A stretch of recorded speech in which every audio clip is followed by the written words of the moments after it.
Growing up in the suburbs, I was fortunate to have access to grocery stores and restaurants that served healthy options, only a 5-minute drive away from my house. With stores like Whole Foods and multiple fresh farmers markets within a few miles of my house, eating healthy wasn't a chore. I didn't have to think about where my food came from and what I was eating. I knew that it was real food and that I wasn't harming my body by consuming it. Not everyone is as lucky as me. Kids growing up in urban areas often don't have access to these types of stores and restaurants. Take a minute and imagine the areas where you see the most fast food restaurants. Do you see Burger King and Wendy's clustered in the suburbs like in this picture? Or do you usually see them in the heart of cities?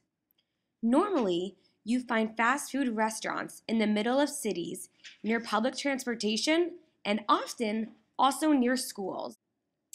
Students are more likely to eat unhealthy foods when it is easily accessible and cheaper than other food options. While these fast food options may be extremely convenient and inexpensive, repeated consumption can lead to serious health problems.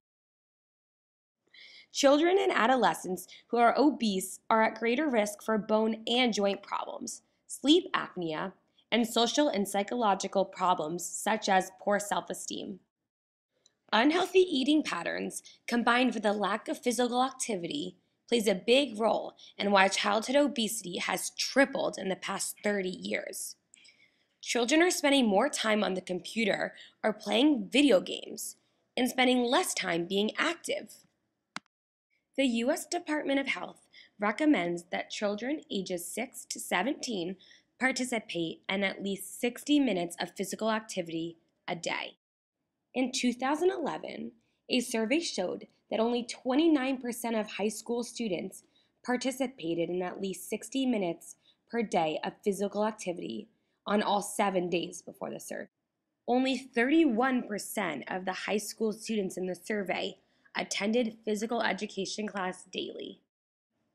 Many times, a lack of knowledge about healthy lifestyle practices can add to the rising problem. With major fast food chains located everywhere and advertisers marketing with deals such as 89-cent burritos, like in this ad, how are we to reverse this rising epidemic? We can start by educating our youth and parents about the importance of healthy lifestyle patterns. Healthy lifestyle habits, including healthy eating and physical activity, can lower the risk of becoming obese and developing related diseases. Many communities have weekly farmers markets, which bring fresh food from local farms to areas that may not usually have easy access, like in the inner city areas.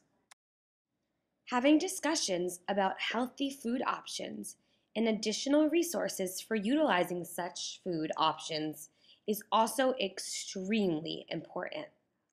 Parents and youth should know about what's in season, how to cook the food, and exactly how much of the food you should be eating. I mean, what exactly does a serving of fruit really look like? Instead of commercials advertising the new double quarter pounder and ads on subways like this one, we need more media aimed at encouraging children to get up and move. Schools should make sure that physical education is provided to all students, taught by qualified teachers. Schools can also work with community organizations to provide out-of-school time physical activity programs and share physical activity facilities. If communities, schools, and the media come together to provide knowledge and resources to parents and youth, we may be able to reverse this growing trend and save our youth from a potentially deadly epidemic.